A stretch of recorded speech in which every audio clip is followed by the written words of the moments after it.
প্রিয় শিক্ষার্থীরা, আমি গত ক্লাসে আংশিক ভগ্নাংশ পর্ব 1 নিয়ে আলোচনা করেছিলাম। সেখানে হলো প্রকৃত ভগ্নাংশ, অর্থাৎ আংশিক ভগ্নাংশ সাধারণত প্রকৃত ভগ্নাংশের ক্ষেত্রে সম্ভব, অপ্রকৃত ভগ্নাংশের ক্ষেত্রেও সেটা হয়ে থাকে, কিন্তু অপ্রকৃত ভগ্নাংশগুলোকে সাধারণত প্রকৃত ভগ্নাংশে পরিণত করে নিতে হবে।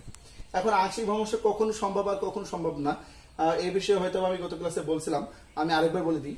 যদি লবের বহুপদী থাকে, অর্থাৎ লবের বহুপদী ডিভাইডেড হরের বহুপদী, হ্যাঁ, হরের বহুপদী, অর্থাৎ লবেরও যদি বহুপদী থাকে, হরেরও যদি বহুপদী থাকে, তখনই কিন্তু আংশিক ভগ্নাংশ করা সম্ভব। তাছাড়া কিন্তু আংশিক ভগ্নাংশ করা সম্ভব নয়। ঠিক আছে, এখন দেখো এখানে লবের বহুপদী আছে, আংশিক ভগ্নাংশ, হরেরও বহুপদী আছে, আংশিক ভগ্নাংশ হবে। এখানে লবেরও বহুপদী আছে, হরেরও বহুপদী, আংশিক ভগ্নাংশ হবে। কিন্তু যদি এরকম থাকতো x হাফ বা x স্কয়ার মাইনাস 25, দেখো এখানে কিন্তু লবের বহুপদী না, তাহলে কিন্তু এটা আংশিক ভগ্নাংশ হবে না। তাহলে আংশিক ভগ্নাংশ কখন হবে কখন হবে না সেটা আমি বললাম। এখন আসি, গত ক্লাসে আমরা প্রকৃত ভগ্নাংশ নিয়ে আলোচনা করেছিলাম, এবং প্রকৃত ভগ্নাংশ যতগুলো, মানে প্রকৃত ভগ্নাংশটা কি ছিল, যে হরের মাত্রা ছোট থাকবে, হরের মাত্রা বড় থাকবে, লবের মাত্রা ছোট থাকবে। যদি এইগুলোর সাথে মেলে তাহলে সেটা প্রকৃত ভগ্নাংশ। প্রকৃত ভগ্নাংশের যতগুলো আংশিক ভগ্নাংশ করতে বলবে সেম ওইভাবে করতে হবে। এখন আসি, অপ্রকৃত ভগ্নাংশ কোনগুলো বা অপ্রকৃত ভগ্নাংশ আমি কিভাবে চিনব। অপ্রকৃত ভগ্নাংশ হচ্ছে যে সকল ভগ্নাংশের লবের ঘাত আর হরের ঘাত সমান হবে। যেমন এখানে দেখো আমি বলছি যে উপরে যে চলক থাকবে সেই চলকের সর্বোচ্চ ঘাতটা ধরতে হবে। তাহলে এই x এর সর্বোচ্চ ঘাত কত? 2।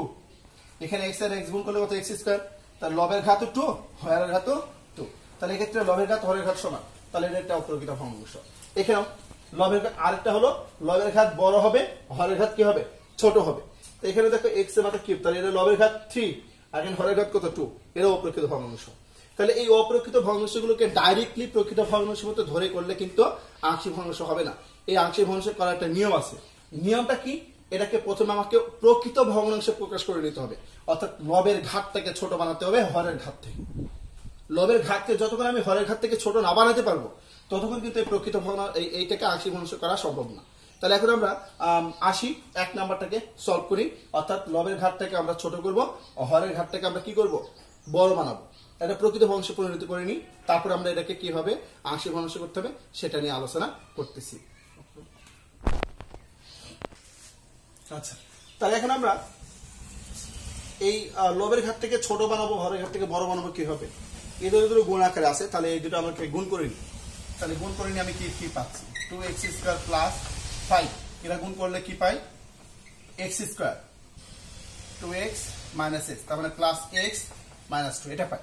আচ্ছা, এখন আমরা কিভাবে ছোট বানাবো? সবগুলো একই নিয়ম, কিন্তু আমি আবারও বলতেছি সবগুলো কি সেম নিয়মে হবে। হ্যাঁ, প্রথমে গুণ করার পরে, এখানে যদি গুণ আকারে থাকতো, আগে যদি এরকম থাকতো তাহলে তার গুণ করার দরকার ছিল না। যেহেতু এটা গুণ আকারে আছে, গুণ করে নিয়েছি আমি আগে। এখানে গুণ করার পরে এখানে যেটা হবে সেটা সবসময় উপরে লিখবো। কি লিখবো? x square plus x minus 2, bracket দিলাম, আর নিচে যা আছে তাই তো লিখলাম আমি, x square plus x minus 2। এখন আমি উপরে তো ছিল 2x স্কয়ার প্লাস 5, এটাকে এখন মিলাবো। 2x স্কয়ার প্লাস 5 না, sorry, 2x square plus x। এখন আমরা এটাকে মিলানোর চেষ্টা করব। তাহলে মিলাই। এখন দেখো এখানে ছিল 2x স্কয়ার, এখানে আছে কটা? একটা। তাহলে আমি এখানে 2 দ্বারা গুণ করলাম, তাহলে 2 দ্বারা গুণ করলে 2x স্কয়ার মিলে গেল। 2 দ্বারা গুণ করলে এখানে কত হলো? 2x, কিন্তু এখানে আছে প্লাস একটা x, তাহলে আমি একটা x বাদ দিয়ে দিলাম, মাইনাস x হয়েছে।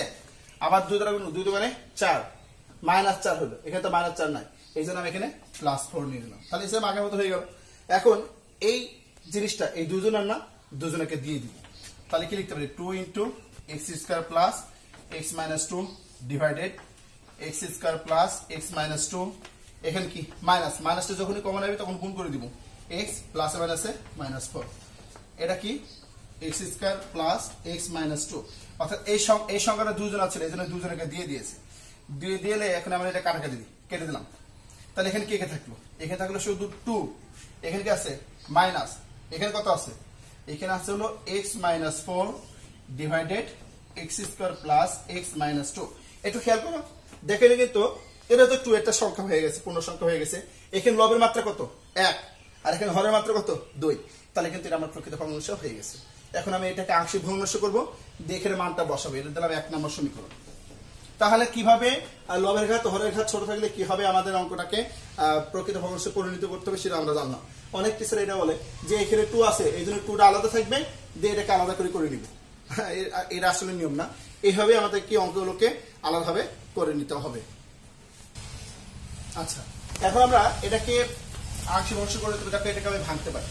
ভাঙলে কি হয়, x - 4 সেম আগের মতো আসে না, x - 1 ইন্টু x + 2, এটা দিলাম 1 নম্বর সমীকরণ। হ্যাঁ, এখন আমরা এটাকে আংশিক ভগ্নাংশ করে নেব, সেম আগের মতো আংশিক ভগ্নাংশ।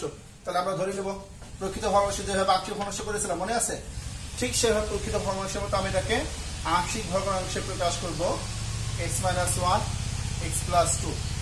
তাহলে ধরে নিই এটার জন্য a x - 1, এটার জন্য b x + 2, এটা 2 নম্বর সমীকরণ। এখন আমরা উভয় পক্ষে এটা দ্বারা গুণ করলে আমরা উপরে কি পাই, x - 4, এখানে a, এটা বাদ তাহলে কি থাকলো x + 2, x + 2 বাদ কে থাকলো b x - 1, এটা হলো 3 নম্বর সমীকরণ। তাহলে এই 3 নম্বর সমীকরণ যেহেতু এটা একটা অভেদ, অর্থাৎ বাম পক্ষ ডান পক্ষ সব কি হবে, সমান হবে। তাহলে আমরা প্রথমে এর মানটা বের করি। তাহলে আমরা 2 নং a x সমান a কে ভ্যানিশ করতে এখানে +2 আছে, তাহলে -2 নিয়ে আসে, -2 বসিয়ে পাই, কারণ -2 আর +2 কি যায়, কেটে যায়। তাহলে -2 যদি বসাই তাহলে -2 -4, এটা -2 বসালে 0, এই জন্য একবারে 0 দিয়ে দিলাম। এখন কি -2 -1, এই -2 ধরেছি, তাহলে এর কত হলো -6, এটা 0, -3 b, তার মানে আমরা কি পেলাম, b এর মান 2 পেলাম। b এর মান কত পেয়েছি, 2 পেয়ে গেছি। সেম ভাবে এই একই নিয়মে যদি আমি x - 4 যদি বসাই,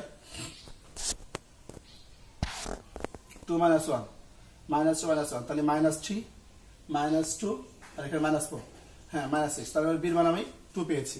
ওকে, সেম এখন আমি যদি b এর মানটাকে ভ্যানিশ করি তাহলে কত বসাবো, +1 বসাই।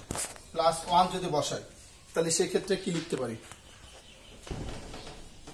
দেখো 1 - 4 a 1 + 2, এর কি লিখতে পারি প্লাস b 1 - 1 মানে কি 0। হ্যাঁ, তাহলে আমরা এখানে কি লিখতে পারি, বা -4 থেকে +1 বাদ দিলে কত থাকলো -3, তাহলে এখানে কত লিখতে পারি, a + 2 এর কত 3, এটা 0 0 লেখার দরকার নেই, এটা 3 3 বাদ দিলে অতএব a সমান কত পেলাম -1। এর মান পেয়েছি, b এর মান পেয়েছি। এখন a আর b এর মানটা আমি কোথায় বসাবো, 1 নম্বর বসাই দিই, তাহলে আমরা পেয়ে যাবো। তাহলে আমরা এখন 1 নম্বর বসাবো। হ্যাঁ, তাহলে এখন আমরা কি করি, a আর b এর মানটা আমরা 2 নম্বর সমীকরণে বসাই, a ও b এর মান 2 নং সমীকরণে বসাই, এখানে বসাই দাও। তাহলে আমরা কি পাই, বা x - 4 x - 1 x + 2, এর মানটা কত পেয়েছি, এর মানটা পেয়েছি হলো -1, b এর মানটা পেয়েছি হলো 2 x + 2। এখন এটা যদি আমি এখানে বসাই দিই তাহলে কিন্তু আমাদের অঙ্ক হয়ে গেল, যে অতএব 2x² + 2 ডিভাইডেড x - 1 x + 2 সমান কত ছিল, 2 - x - 4 x - 1 x + 2। এখানে আমরা মানটা বসাই দিতে পারি, এটা 4। হ্যাঁ, অতএব 2x² + 2 x - 1 x + 2 2 মাইনাস, এখানে যদি মানটা বসাই এর মান কত পেয়েছে, এটা না, তাহলে -1 বাই x - 1, এটা তো মাইনাস আছে, তাহলে মাইনাস মাইনাস এটা কি হয়ে গেল প্লাস x - 1, আর এখানে মাইনাস হলে সেই মাইনাস প্লাস হয়ে গেছে -2 বাই x + 2। এই হলো আমাদের আংশিক ভগ্নাংশ প্রকাশ হয়ে গেল। আচ্ছা, তাহলে এখন আমরা 2 নম্বর অঙ্কে আসি। এখন এই অঙ্কটা কি ছিল, লবের ঘাতটা বড় হরের ঘাতটা ছোট, তাও তো এটা অপ্রকৃত ভগ্নাংশ। তাহলে আমাকে লবের ঘাতটা ছোট বানাতে হবে। তাহলে প্রকৃত ভগ্নাংশ তৈরি করে নিতে হলে সেম আমরা আগের মতনই, মনে আছে কি, যে নিচে যেটা থাকবে সেটাকে আমরা কি করব, উপরে লিখে নিব, লিখেছি। আচ্ছা, এবারে উপরেরটার সাথে মিলাবো। উপরে এখানে আছে কত x3, কিন্তু এখানে আছে কত x², তাহলে x² কে কি দ্বারা গুণ করলে x³ হবে x দ্বারা। তা যেহেতু ব্র্যাকেট আছে তাহলে x এর সাথে এটা গুণ করলে x কিউব মিলছে, এটার সাথে এটা গুণ করলে কত -25x, এখানে কি -25x কে আছে নাই, এইজন্য আমরা এখানে নিলাম +25x। হ্যাঁ, তো এখন এটা তো দুজনার দিয়ে দাও, তাহলে x square -25 divided x square -25 plus এই plus 25x divided x square -25, এটা কেটে গেল, তাহলে এখানে কি থাকলো x, এখানে কি থাকলো 25x ডিভাইডেড x স্কয়ার -25, তাহলে এটা থেকে আমরা এটা পেলাম। হ্যাঁ, এখন এটাকে যদি আমি উৎপাদক বিশ্লেষণ করতে চাই তাহলে এটাকে আমরা এই নিচে এটা দেখো, এখন এটা প্রকৃত ভগ্নাংশ হয়ে গেল, এরপরে x লবের ঘাত কত 1 আর হরের ঘাত কত 2, তাহলে প্রকৃত ভগ্নাংশ হয়ে গেছে। সেম তাহলে আমরা প্রকৃত ভগ্নাংশ যেভাবে আমরা আংশিক ভগ্নাংশ প্রকাশ করছিলাম সেভাবে করব। তার নিচেটা দেখো একটা উৎপাদক বিশ্লেষণ হয়, a স্কয়ার মাইনাস কত হয় b স্কয়ার, তাহলে আমরা এটাকে ভাঙতে পারি, a স্কয়ার মানে b স্কয়ারের সূত্র কি a plus b into a minus b, এটাকে এক নাম্বার সমীকরণ দিলাম। এখন এটা যেহেতু একটা প্রকৃত ভগ্নাংশ, এখন এটার আমরা কি করব আংশিক ভগ্নাংশে প্রকাশ করব। তাহলে আমরা এখন এটাকে ধরে নিই, তাহলে কি লিখবো ধরি 25x divided x plus 5 x minus 5, প্রথমটার জন্য a বাই x প্লাস 5, পরেরটার জন্য হলো b বাই কি হবে x মাইনাস 5, এটা হলো 2 নাম্বার সমীকরণ। সেম ভাবে আমরা আগের মতো প্রকৃত ভগ্নাংশ যেভাবে করেছি উভয় পক্ষে আমরা x প্লাস 5 x মাইনাস 5 দ্বারা গুণ করি, গুণ করলে এখানে থাকবে শুধু 25x, এখানে থাকলো কত a, এটা x প্লাস 5 x প্লাস 5 কেটে গেলে কি থাকলো x minus 5, x minus 5 x minus 5 কেটে গেলে কি থাকলো x প্লাস 5, এটাকে দিলাম 3 নাম্বার সমীকরণ। এখন এই সমীকরণ থেকে আমি একবার a এর মান বের করব, একবার b এর মান বের করব, তাহলে প্রথমে a কে ভ্যানিশ করি, -5 আসলে এখানে কি লিখব +5, তাহলে লিখব 2 নং সমীকরণের x সমান 5 বসিয়ে পাই, 5 বসিয়ে পাই, তাহলে এখানে 5 বসিয়ে কত হয় 25 × 5, a ক্রস 0 হয়ে যায় আর b 5 প্লাস 5 আসে, তার মানে কি আসে 5 5 10 b, আর 5 আর 25 গুণ করলে কত হয় 125, তাহলে b এর মান কত আসবে, b এর মান আসবে 125 ডিভাইডেড 10, কাটাকাটি করলে কত হয় 25 বাই কত 5। হ্যাঁ, এখন আমরা এর b এর মানটা পেয়ে গেলাম 25 বাই 5 দিয়ে কাটলে কত হয় 5 25 125, সরি 5 দোকানে এখানে কত হবে 5 দোকানে 10, তাহলে 2 আসলো। এখন সেম যদি আমি এইভাবে x এর মানটা এটাকে 0 বানালাম +5 ধরি, এখন আমি b টাকে 0 বানাই +5 আসলে -5 বসাই, এখানে যদি আমি -5 বসাই তাহলে তখন আমার অঙ্কটা কি রকম আসবে, তখন 25 × -5 আসবে, তখন a -5 তখন এটা 0 হয়ে যাবে, কারণ -5 থেকে +5 বাদ দিলে এটা 0, তার মানে আমি এটা কি পেলাম -5 মানে -10a, আর প্লাসে মাইনাসে -125, তাহলে এখানে আমি এর মানটা কত পেলাম 25/2, এর মানে 25/2 পেয়েছি, b এর মানে 25/2 পেয়েছি, a আর b এর মানটা আমি এখন এই সমীকরণে বসাই দেব। এই সমীকরণে যদি বসাই তাহলে আমি কি পাই মানটা, তাহলে আমি মানটা পাই হচ্ছে 25/2 x plus 5, 25/2 x minus 5, তাহলে এই মানটা এখন পাইছি। এখন এই মানটা যদি আমি এখানে বসাই তাহলে তখন আমরা কি লিখবো যে 1 নং সমীকরণে বসাই মানগুলো, তাহলে 1 নং সমীকরণে যদি মানগুলো বসাইতে দিয়ে দিই তাহলে আমার অরিজিনাল যখন আসবে তখন সেটা আসবে হচ্ছে x প্লাস, এটা মান কত আসবে 25/2 divided x plus 5, 25/2 divided x minus 5। এখন কেউ এটা এইভাবে লিখে দিলেও হবে, কেউ যদি আবার 25টা উপরে টুরা নিচে দিয়ে দেয় তাও হবে, এটাই হলো তখন অ্যান্সার আংশিক ভগ্নাংশের ক্ষেত্রে। ওকে, আচ্ছা এখন আমরা আসি আংশিক ভগ্নাংশের ক্ষেত্রে লাস্ট যে নিয়মটা, সেই নিয়মটা নিয়ে এখন আমি আলোচনা করব। এটা হলো সর্বশেষ নিয়ম। এই নিয়মে বলতেছে যদি ভগ্নাংশের হর দ্বিঘাত থাকে এবং তার যদি উৎপাদক বিশ্লেষণ না হয়, দেখো এটা তো একঘাত বিশিষ্ট, এটা দ্বিঘাত, এটা 2 আছে, তাহলে এটা দ্বিঘাত এবং এটার উৎপাদক বিশ্লেষণ কিন্তু হচ্ছে না। যদি দ্বিঘাত থাকে এবং তার যদি উৎপাদক বিশ্লেষণ না হয়, তাহলে সেই সকল অঙ্কগুলো করার ক্ষেত্রে আমি কিভাবে করতে পারি, সেই অঙ্কগুলো করার নিয়মটা কি? সেই অঙ্কগুলো করার নিয়মটা হচ্ছে, প্রথমে আমরা এটা তো সেম আগের মতো প্রকৃত ভগ্নাংশের ক্ষেত্রে মতোই আমরা ধরে নেব, কারণ এটা কিন্তু একটা প্রকৃত ভগ্নাংশ। এখানে হরের ঘাতটা বড়, লবের তো ঘাত 0 আছে, শূন্য ঘাতে। তাহলে আমরা এটা কি লিখতে পারি, 1/x - 1 x² + 4 আমরা ধরে নিই a/x - 1 প্লাস।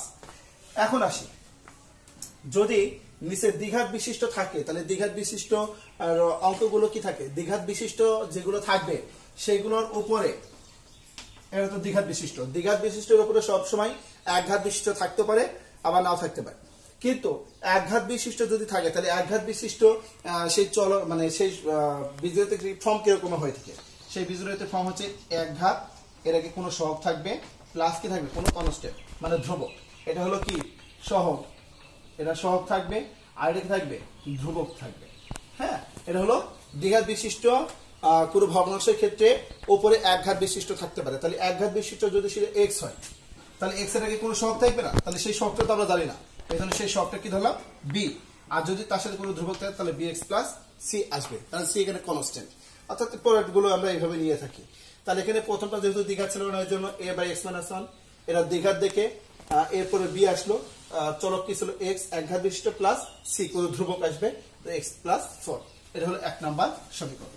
এখন এই 1 নাম্বার সমীকরণটা সেম আগের মতো আমরা আগে যেভাবে করেছি সেম আগের মতো সলভ করতে থাকবো। এখানে আমরা কি পেলাম, 1 = a, x - x - 1 বাদ গেলে কি থাকলো, x² + 4, এখানে x + 4 x + 4 বাদ গেলে কি থাকলো, bx + c * x - 1। এটা 2 নাম্বার সমীকরণ। বা এটাকে আমরা কাজ করতে পারি, একবারে সহগ সমীকৃত করে নিয়েও করতে পারি, ঠিক আছে। সহগ সমীকৃত করে নিয়ে যদি করি তাও হবে, তার আগে আমরা একটা মান বের করে নিই। এখানে যদি আমরা x এর মানটা 1 ধরি, তাহলে এটা কিন্তু 0 আসে, এর মানটা পেয়ে যায়। তাহলে আমরা কি লিখবো, 2 নং সমীকরণে x = 1 বসিয়ে পাই। তাহলে এখানে যদি 1 বসে, এখানে তো নাই, তাহলে 1ই বসলো, a 1 প্লাস কি হলো 5, কারণ 1 এর মধ্যে স্কয়ার দিলে 1ই হয়। আর এটা টোটালটা কি হয়ে গেল, b ক্রস এই যে 1 - 1 মানে 0, এটা 0 মানে কি 0 সে যা গুণ করবে সব 0 হয়ে যাবে।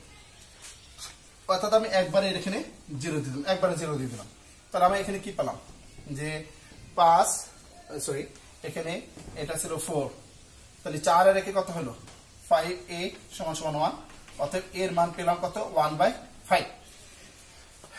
সেম ভাবে এখন আমরা b এর মান এবং c এর মানটা বের করব। তাহলে b এর মান এবং c এর মান এখানে যে কোনো x এর যে মানে ধরো না কেন, এটা কিন্তু কখনো 0 হবে না। তাহলে এখন আমরা এটাকে সহগ সমীকৃত করতে হবে। সহগ সমীকৃত করার নিয়মটা কি ছিল, সহগ সমীকৃত করার নিয়মটা ছিল সব আমরা উভয় পক্ষে গুণ করে দিব। আমরা যদি উভয় পক্ষে গুণ করি, ax² প্লাস কত হলো 4a, এর যদি গুণ করি তাহলে কি পাই, প্লাস bx এর সাথে গুণ করলে কি হয়, bx² প্লাস এ মাইনাসে মাইনাস bx, c এর সাথে গুণ করলে কত হয় cx, প্লাস এ মাইনাসে মাইনাস c। তাহলে এখন আমরা এখানে 1 = a একটা x², a একটা x², তাহলে আমরা কি লিখতে পারি, a + b কমন নিলাম, x² কমন নিলে এটা থাকলো, ঠিক আছে। তাহলে এখন এটা থাকলো, তাহলে এখানে কি থাকলো, মাইনাস x কমন নিলে কি হবে, b - c * x, ঠিক আছে। আমরা যদি এটা মাইনাস ছিল, মাইনাসটা যদি কমন নিই, তাহলে মাইনাস মানে প্লাস b, প্লাস মানে minus c, x x common নিলাম। তাহলে এখানে ধ্রুবক হিসেবে কে থাকলো, প্লাস 4a, আর এখানে কি থাকলো মাইনাস c। তাহলে সবাইকে নিয়ে হয়েছে, এখানে দেখি x² নেওয়া হয়েছে, x নেওয়া হয়েছে, ধ্রুবকের সাথে ধ্রুবক নেওয়া হয়েছে, হ্যাঁ কে বাদ যায়নি। তাহলে এখন আমরা উভয় পক্ষে x² x এর সহগ সমীকৃত বা ধ্রুবক না নিলেও হয়, কারণ আমি এখান থেকে b এবং c এর মানটা পেয়ে যাচ্ছি। তো এখান থেকে b এবং c এর মানটা পেয়ে গেলে আমরা কি লিখতে পারি, এটাকে আমরা একটু দেখি। তার মানে লিখবো উভয় পক্ষে x² এর সহগ সমীকৃত করে পাই। হ্যাঁ, তাহলে এখানে এক্স স্কোয়ার সঙ্গে প্লাস বি, এখানে কি এক্স স্কোয়ার আছে নাই, মানে কি শূন্য, মানে এভাবে লিখতে পারি শূন্য ইন্টু এক্স স্কোয়ার। তাহলে শূন্যের সাথে এক্স স্কোয়ার যোগ করলে তো শূন্যই হয়। তাহলে এক্স স্কোয়ার সঙ্গে এখানে প্লাস বি, এখানে এক্স স্কোয়ার সঙ্গে নাই বলে শূন্য হবে। তাহলে এ প্লাস বি সমান সমান 0। আরটা এখানে আছে কি ধ্রুবক কি ধরি, হ্যাঁ এখানে লিখি এক্স স্কোয়ার, না যেহেতু এক্স লিখেছে এটাই লিখি। তাহলে এখানে এক্স এর সহগ কত মাইনাস বি, এখানে তো এক্স নাই, তাহলে আমরা কি লিখতে পারি যে এক্স এর সহগ হলো minus b minus minus b minus c, আর এখানে যেহেতু এক্স নাই এই জন্য এক্স এর সহগ কত হবে 0 হবে। তাহলে এখানে আমি এর মানটা বসালাম, এখানে এর মানটা কত আসছিল, এর মানটা আসছিল হচ্ছে 1/5 প্লাস বি সমান সমান 0। তাহলে বি এর মানটা কত আসবে মাইনাস 1/5। হ্যাঁ, এখানে যদি আমি মানটা বসাই, এখানে যদি গুণ করে দিই মাইনাস বি মাইনাস 1 আছে প্লাস সি সমান সমান 0, তাহলে বি এর মানটা -5, এখানে -5 যদি বসাই minus minus 1/5 plus C equals to 0। তাহলে মাইনাস হচ্ছে প্লাস, প্লাসটা আবার ওইদিকে কি হয়ে যাবে মাইনাস, তাহলে সির মানটা হলো -1/5। তাহলে এর মান পেয়েছি, বি এর মান পেয়েছি, সি এর মান পেয়েছি। এই মানগুলো আমি এখানে বসাই দেবো। এখন কি লিখবো, মানগুলো 1 নম্বর সমীকরণে বসাই। তাহলে আমরা এর মান পেয়েছি, বি এর মান পেয়েছি, সি এর মান পেয়েছি, এই বি সি এর মান 1 নম্বর সমীকরণে বসাই দিলাম। এর মান কত পেয়েছিলাম, এর মান পেয়েছিলাম হচ্ছে 1/5 বাই এক্স মাইনাস 1, বি এর মান পেয়েছি কত -1/5 ইন্টু এক্স, সি এর মান minus plus minus 1/5 x square plus 4। তাহলে এখানে লিখতে পারি 1/5 এক্স মাইনাস 1 প্লাস, এটা যদি আমরা লসাগু করি একবারে মাইনাসটা কমন দিয়ে কি লিখতে পারি মাইনাস মাইনাসে প্লাস হয়ে গেল সব। তাহলে লসাগু কত ছিল, লসাগু হচ্ছে 5, তাহলে 5 যদি হয় তাহলে এখানে কি থাকলো এক্স প্লাস 5 যদি কেটে তাহলে 1, তাহলে আমি এখানে কি লিখতে পারি এক্স স্কোয়ার প্লাস 4, এটা 5 লসাগু। হ্যাঁ, তাহলে এখানে কি হলো, এখানে আমরা যেটা লিখতে পারি সেটা হলো 1/5 এক্স মাইনাস 1, এখানে হলো কি মাইনাস মাইনাস যদি হয় তাহলে x plus 1/5 x square plus 4, এটা হবে অ্যান্সার, বা এখানে আমরা অ্যান্সার দিতে পারি, এটা হলো কি তার অ্যান্সার। তাহলে এই ধরনের যত অঙ্কগুলো আছে সেগুলো সবই তোমাদের HW থাকবে। হ্যাঁ, আর এই নামে বইয়ে যত অঙ্ক আছে, বইয়ে যত অঙ্ক আছে সেই সব অঙ্কগুলো তোমাদের কি থাকবে HW থাকবে। এই নামের আমি একটা অঙ্ক দিই, তোমরা করে ফেলবা অঙ্কটা। এই নামের অঙ্ক আমি কতগুলো দিচ্ছি HW হিসাবে, x square by x4 plus x square minus 2, আর এটা দিলাম 1/1 মাইনাস এক্স কিউব। এগুলো তোমাদের বাসার HW থাকবে। ওকে, তাহলে আমি এই সমস্ত আংশিক ভগ্নাংশগুলো নিয়ে আলোচনা করেছি। এই নামে বইয়ে যত উদাহরণ আছে, তারপর হচ্ছে যত অনুশীলনীতে যত অঙ্ক আছে সবগুলো তোমাদের বাসায় HW থাকবে। ওকে, খোদা হাফেজ, ভালো থেকো সবাই।